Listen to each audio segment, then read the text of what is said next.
नमस्कार सख्यांनो, आपल्या चॅनल स्वाद संवादमध्ये मी वैशाली तुमचे स्वागत करते. आजची रेसिपी आहे खीर. खिरीसाठी लागणारे साहित्य आहे तांदूळ, खोबरं, साखर, काजू, बदाम, वेलदोडे, 2-3 केशरच्या काड्या आणि दूध. चला तर रेसिपीला आपण सुरुवात करू. सर्वप्रथम गॅसवर कुकर ठेवू. कुकरमध्ये 2 चमचे तूप टाकूया. तूप साजूक तूप घ्या. नंतर आपण जे तांदूळ घेतले ते धुवून कुकरमध्ये टाकून ते चांगले फ्राय करून घ्यायचे आहेत. तांदूळ धुवूनच टाका.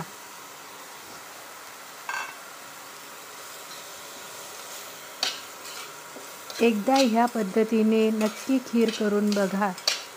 खूप छान लागते ती खीर. तसेच आपल्या चॅनल स्वाद संवादला लाईक, शेअर आणि सबस्क्राईब करून घ्या.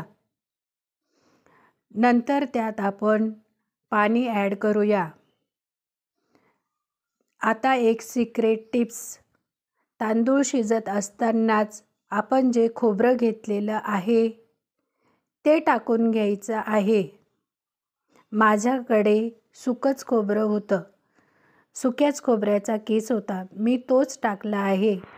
तुमच्याकडे जर ओले खोबरे असेल, माझ्याकडे सुके खोबरे होते त्यामुळे मी ते टाकले आहे. तुमच्याकडे जर ओले खोबरे असेल तर तुम्ही त्यात ओले खोबरे ॲड करा. त्यानंतर बदाम,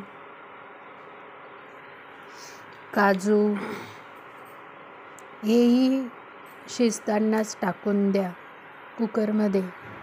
आता कुकर आपण बंद करू आणि 3 शिट्ट्या करून घेऊया.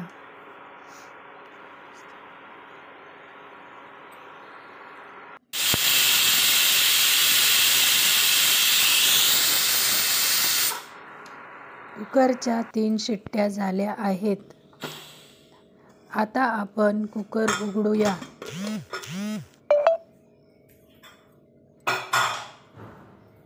आणि जो शिजलेला भात आहे त्याला पळीने घोटून घेऊ. याच पद्धतीने भात घोटून घ्यायचा आहे.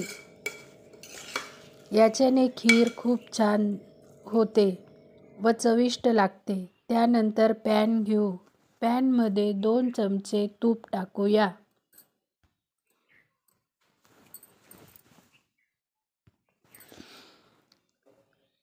तुपामध्ये आपण आता ड्रायफ्रूट्स टाकून घेऊ.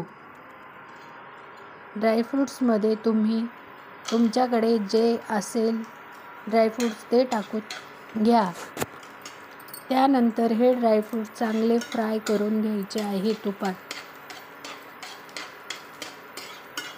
त्यानंतर आपल्याला यामध्ये दूध ॲड करायचे आहे.